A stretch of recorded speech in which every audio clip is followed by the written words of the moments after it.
The Evermore podcast is now sponsored by WFST Total Compliance. WFST provides fire safety requirements UK-wide to prepare you and your employees should the worst happen. Do what you do best and visit wfst.co.uk today. Enjoy the episode.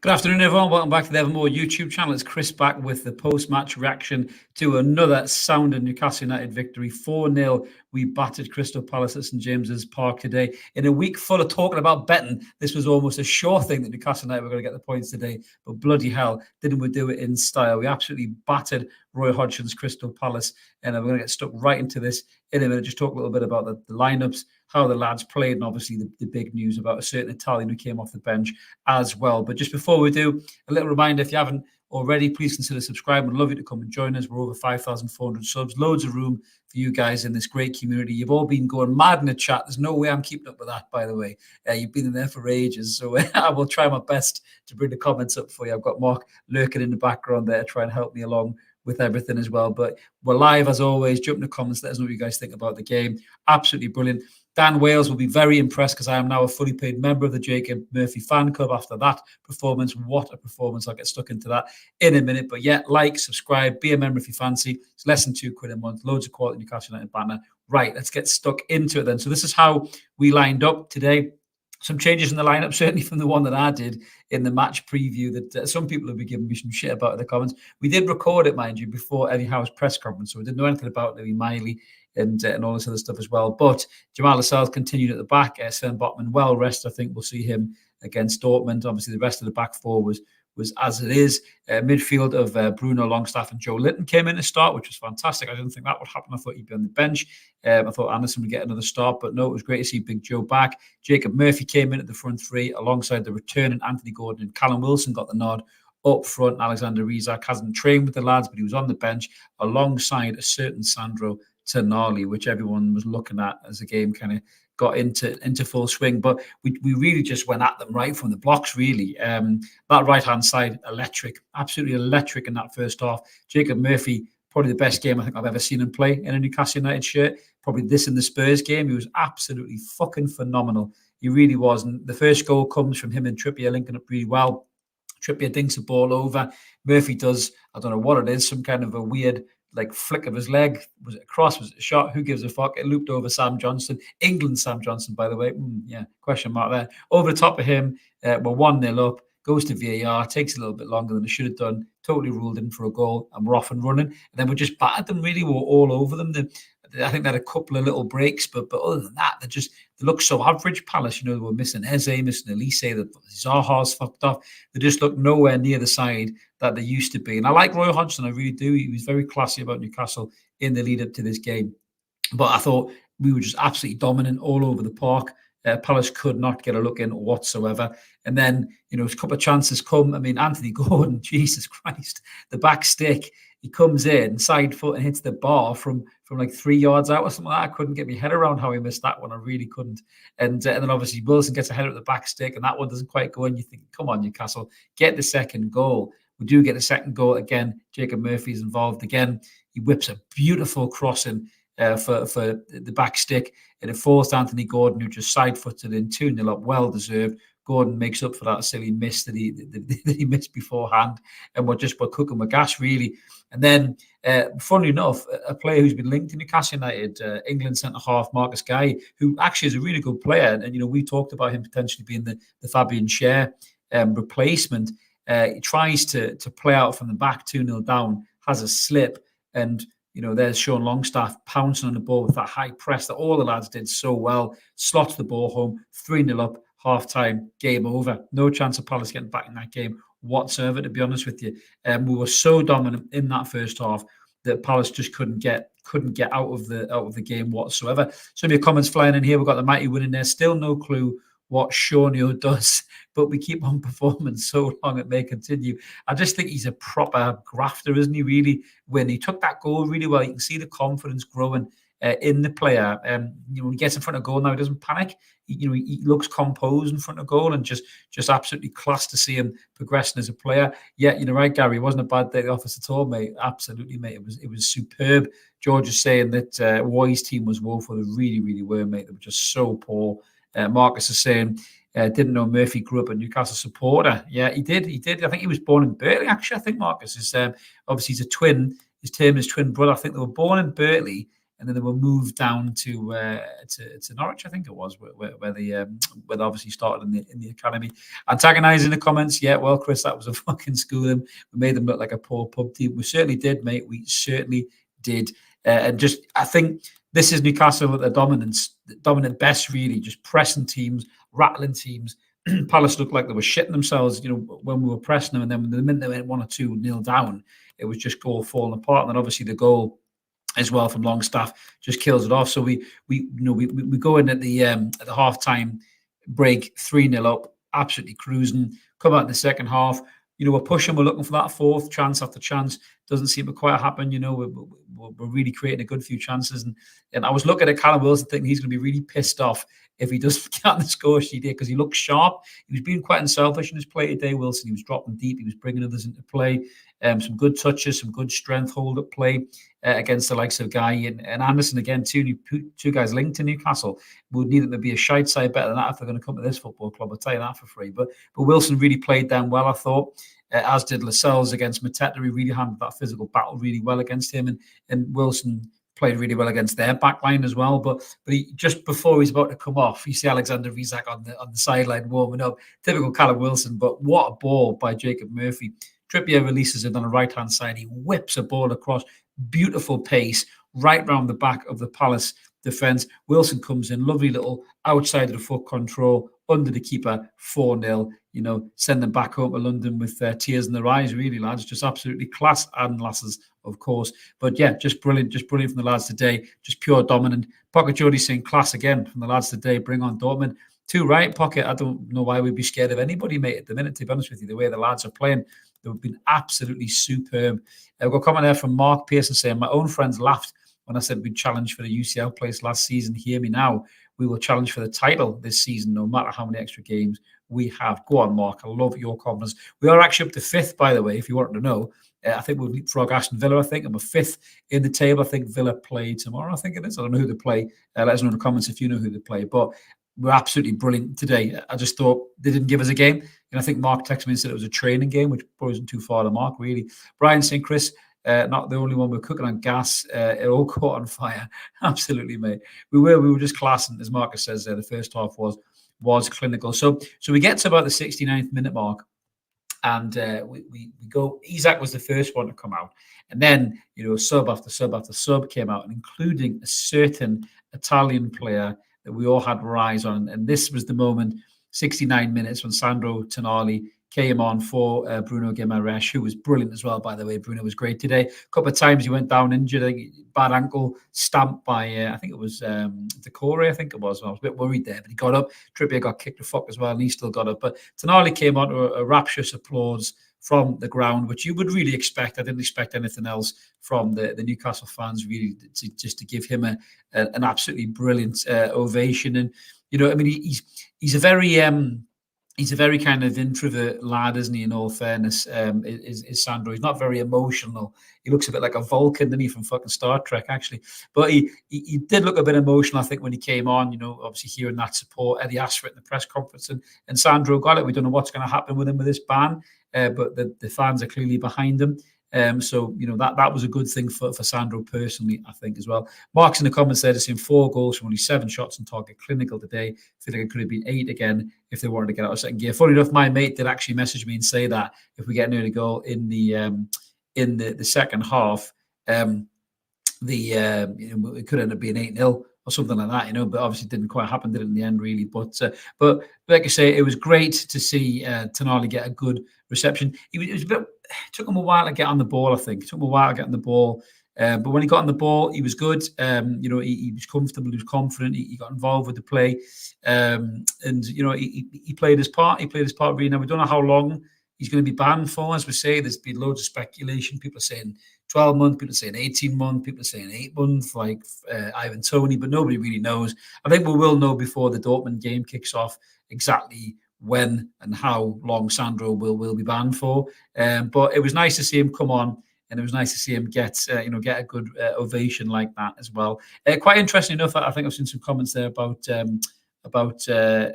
Nick Pope. I think, Nick Pope made a couple of mint saves actually towards the end. There was a free kick came in. It was a great hand over the bar from Nick Pope. And then I think one of their young strikers came, and I can't remember what the hell he was called now. He had a really cracker's name, didn't he? I can't remember what it was now. Let us know in the comments if you remember his name. But he went through one-on-one, and Pope saved with his knees. So even though Pope could have sitting there reading the newspaper or the match programme, really, he still looked quite sharp when he obviously when he was called upon, which is all you need for your goalkeeper. There was one time he came out and headed the ball. I was a little bit concerned. I think John's saying that in the comments there. Later, Pope running out to madness again, then passing the burn, give me nerves. Yeah, I think it was one when he did a header as well, John, that made me sweat a little bit. I thought, is he going to clothesline somebody and get another red card like he did against Liverpool? Because he just doesn't look too great when he comes out. Does Pope, to be fair? But in all fairness, he didn't have much to do. But what he did have to do, he did it really well. So we brought on the 4 subs. We brought on Miggy, who nearly got a goal as well. Great pace. Just got a slight shoulder nudge, knocked him off his stride. Isak come on, couple of nice touches, looked good, looked really unshaken by these injuries. I think that he had to kept him out of the Swedish side as well. Young Anderson came on again, grafted hard. Really good play from Anderson, some great tackles, just gets around everywhere. This is one of the reasons that I'm not massively worried about the Sandro Tonali ban. I think Elliot Anderson has really stepped up levels in that midfield position. The only thing that's missing from his game really is a goal or an assist. Once the goal comes, I think he'll go on a little patch. I think he'll start getting goal after goal after goal because he pops up in loads of great positions. He puts in such work rate as well, flies in the tackles. He's a bit like Sean, but I think he just has a little bit more quality on the ball. He can make things happen. He's good in the air and everything as well. So Anderson's emergence is really going to soften the blow, I think, of the Tonali ban, as well as Louis Miley as well in the background. Which I think is great because it couldn't happen at a better time, really, as well as Willock's return and Joe Linton coming back, for the whole ban with Tonali. John's saying there, Tonali a bit daydreamy at times. He's not ready. Do you know what? It's funny with Tonali. I mean, forget the ban for a second. I think you got a point, John, that the Premier League is really intense pace, I think, for Sandro. It's why he's looked better in the Champions League, where he's had a bit more time in the ball. It's a bit more of a steady pace that he's kind of used to in that European football model, whereas in the Premier League, it's just bang, bang, people pressing you, flying at tackles, nudging you, pulling your shirt, and he's not quite ready for that. The 8 month out or whatever it may be, the year out, could possibly help him prepare. Maybe learn the English chant, all that kind of stuff as well. But just trying to think of putting a positive spin on the whole thing. But we don't know what's going to happen if it's 12 to 18 months. You never know behind the scenes. Sandro might not play for Newcastle again. All of this kind of talk about the support and everything else is great from a personal level and from an issue dealing with addiction. And I think it's great that Sandro has that. In the club, and a great manager who spoke so eloquently in his press conference as well. About the player and about the situation, but behind the scenes, none of us know what's going on. So let's just wait, see what the sentence is, see what the FA do about it, and then obviously if it's the same as Tony, I think we can live 8 months without him, really, with the way the lads are playing. As I said, some of the guys there, I think come January we will make a signing. This Calvin Phillips talk, I think, is no smoke without fire. I can see him coming in January for that 6th position with all those other lads buzzing around. I don't think we'll miss Tonali as bad as that. To be fair, Pocket is saying, it will be a shame to see him banned, but today's show has been cool with that. Exactly what I'm saying there. Big Joe back, little Joe back soon. Anderson a chance, more minutes than Miley too. Absolutely, Pocket. I couldn't agree more, mate. I just said the same thing as well. So great for your comments, mate. Thank you so much. What have we got here? So Trolls, 24 goals in 9 games. Unbelievable, mate. Obviously 8 against one team, but hey, fuck it. We'll take it anyway, mate. We'll take it anyway. But yeah, just a great dominant performance, really. I think it was what we were looking for going into the Dortmund game. Obviously, we had that massive win against Sheffield United, didn't we, as well, before the Paris game as well. So maybe this will be another omen. Lightning might strike twice, really. But, I'm not scared of Dortmund. I think Dortmund will be more worried about us than we are about them, to be honest with you. In front of that crowd, in front of that support, it's the kind of game that Sandro Tonali will be livid that he can't play in. in terms of that ban. But life moves on. We've got to move on as well, and I think we really have to concentrate on life without Tonali for the immediate future, which is what Eddie will do. Ragatoni saying clean sheet, 4 different goal scorers, substitutes, starting 11, quality were fucking magic. Murphy got to be claiming a starting spot soon. On Jacob Murphy, mate, great little segue for me there. My man of the match, hands down, Jacob Murphy. Dan Wales will clip this because I've always been a critic of Jacob Murphy. I really have. But my God, what a performance he put in today. He's transformed as a player. He really is. He's another one that Eddie Howe has performed this complete miracle job on of just turning them from a rank average footballer who went out on loan at the Championship to a fantastic Premier League winger who's assisting goals and scoring goals and playing in Champions League, and not looking like he's out of place either. So brilliant performance by Jacob Murphy. I love his character. He's effervescent, isn't he? He's infectious. That smile, the way it goes. I think he come off the pitch doing the old 4-0 with his fingers, which is just brilliant. I don't know if you saw the lads come off the pitch. Actually, Tonali looked like he'd been quite emotional. Some people say it looked like he was crying a bit. Who was next to him with the arm around him? Kieran Trippier. Fucking class act all the way, got to be said. I'm sure Sandro was emotional after that game, but great to see someone like Jacob Murphy. I think he could cheer anybody up, to be honest with you, just with the way that he goes on. But definitely man of the match for me. He got a 9 rating for SofaScore, and rightly so, well deserved. And I just think everybody played really well. I think, Lascelles, big shout out for Lascelles. I think Eddie Howe's improved him as a player. He looks more composed on the ball than he ever done before. I didn't even know Lascelles was that good on the ball. He doesn't look like he's worried anymore. He used to hoof the ball and shit himself. And he just looks so much more calmer, composed, and just steady now. I'm even starting to think, do we need to go out and sign another centre half if Lascelles keeps playing at this standard? Maybe we don't, because he knows when Botman's back for him and Share with the two that go in there, and he's happy to dip in and dip out. And if he can perform like that, we're happy to have Lascelles rotating in amongst that back 4 as well. So massive shout out for Jamal Lascelles. I thought he was great today as well. Gordon being back as well was fantastic. Great to see Big Joe back, even though he's a little bit rusty. It's all coming up roses. Really, get Joe Willock back. I mean, if we can get Joe Willock back on the bench, for Dortmund or Man United in the Carling Cup or something, that's fucking huge. Getting Joe Willock back with that energy, with that pace that he's got, with the ability to get us up the park. Joe Willock has goals. Either creating or scoring. He's just a fantastic footballer and a huge player for Newcastle United. So I can't wait to see Joe Willock back. And again, it'll just soften the blow of all this negativity around the Tonali ban. I think the club looks like they've really come together. They've all put their arm around Tonali. I saw Nick Pope cuddling him after the game as well. The squad are obviously, trying to protect him as best as they can. And I really hope Tonali repays the squad, the manager, the club, and the fan base for that. For however long he's out, for when he comes back, I really hope he realises the support mechanism that he has at this football club, and he does come back, and he does come back strong, and he shows that he was worthy of that support. I really hope that is the case, and I'm sure it will be, because he looks like that kind of a lad. In all fairness, and it is going to be what it's going to be. But he's going to have a hard job getting back into this side, as I mentioned. All those lads there played superbly well. They're all getting better and better.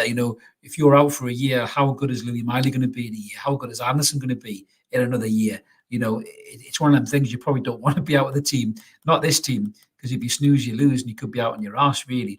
Mark saying he watched Dortmund last night, and to be honest, they are shite. We'll batter them. I don't even think Dortmund have got that many good players anymore, mate. There was once upon a time they were really scary. But I think Marcus Royce is still there, I think, if he's not injured because the wind blew in a slightly different direction. Who knows? But great player, but definitely getting very old, I think. Davey is saying he thinks Hall should have got to go. Yeah, I mean, it would have been good to see Hall come on. I think Burn looked a bit fucked as well towards the end, to be fair. But Burn is just that kind of player, isn't he? I think just, he kind of brings that steadiness and that calmness. I think he talks a lot. I think Eddie likes that on the pitch as well. John saying Magpie stripping another carcass in St James's. Absolutely, mate, absolutely.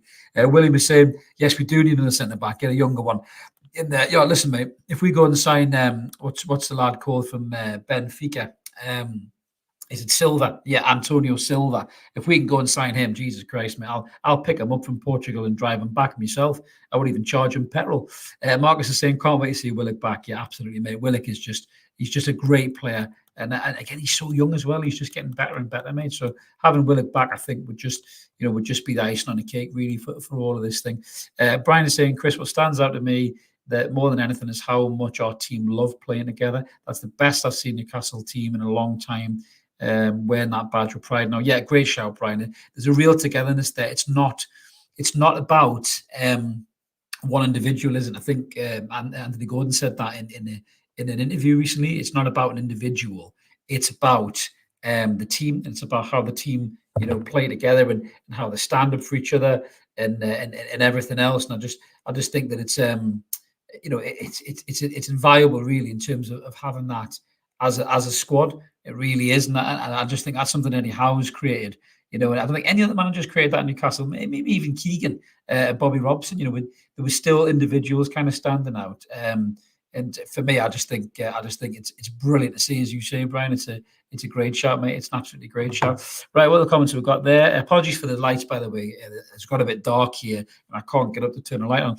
Wayne is saying, hello, Chris. How are the lads? 4-0.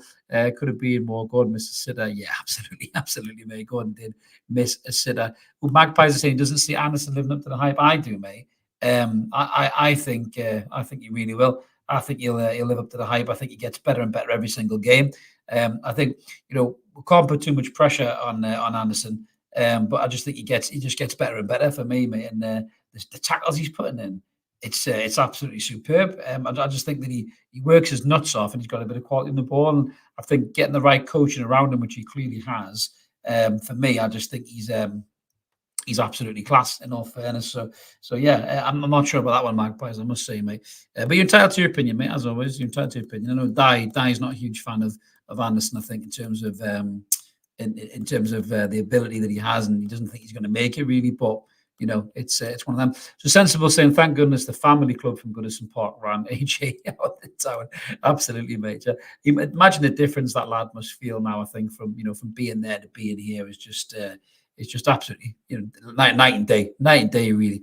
As Alan's saying, the first half, I thought Murphy and Gordon were outstanding. The rest of the team were very good. What a team effort that was. Superb. Alan, absolutely, mate. Just, when we're playing like that, I don't think there's many teams out there that can really lay a glove on us, mate. I really don't. Just with that press and the passing. I mean, they were getting so confident. Even Dan Byrne tried a fucking back heel, I think, today, which shows exactly where we are as a football club, really. But yeah, it's enjoying to watch. It's enjoyable to watch on the ground. It's enjoyable to watch at home. It's enjoyable to watch wherever you are in the world right now. Being a Newcastle fan, it's just absolutely class, really, watching us play football. Just a slight comment there, actually, away from the game a little bit. There was some really sad news that broke at half time. Mark had texted me just before the half-time whistle, and it was the tragic passing of the great Sir Bobby Charlton. Obviously Manchester United legend, England legend, born in Ashington, where my kids were born as well, actually. Him and his brother Jack. So probably the best footballer to come out of the Northeast who'd never played for Newcastle United. 48 goals for England, I think it was. I don't know how many for Manchester United. And just an absolutely brilliant player and a superstar. Mark said that earlier on, that the word superstar gets lobbed around quite easy these days, but Sir Bobby Charlton really was an absolute superstar. He's one of those Busby babes. I think he was one who survived the Munich crash, I think, as well, if memory serves. And then he went off, to become just an absolutely brilliant player. So it's a real sad day for the Charlton family, and my thoughts are certainly with his family and the Manchester United fan base as well, where Sir Bobby was absolutely adored, and rightly so as well. He was an ambassador for the club, and he helped the likes of David Beckham get through. His antagonisers saying, "Yeah, mate, absolutely." It's really sad to see Sir Bobby go, and Mark's there saying, worthy of the label legend, 100%. Which is just a perfect example, really, of who that guy was as a footballer. And he did wonders for the Northeast as well, even though he never played for Newcastle, being associated with the region, people looking at him and looking at Jack, World Cup winners, and associating him with Ashington and Northumberland and everything else as well. So yeah, for me, real sad loss. And if you do believe in heaven, they've just got themselves a really good player to play for Sir Bobby Robson's team up there. So rest in peace to Sir Bobby Charlton. Yeah, we're going back to Newcastle United. Huge big week coming for us. Obviously we've got the first big game out there. We've got Dortmund coming on Wednesday. And then we're back in Premier League action after that. We've got Manchester United coming as well in the Carabao Cup. So let us know what you guys think, who your man of the match was as well today. Obviously, I've gone Jacob Murphy. You probably answered in all the comments below that. I'm never going to get up there, to be fair. But let us know in the comments just before we shoot off here. We could probably do a couple of minutes, and then we'll shoot who your man of the match was. But yeah, definitely Jacob Murphy for me.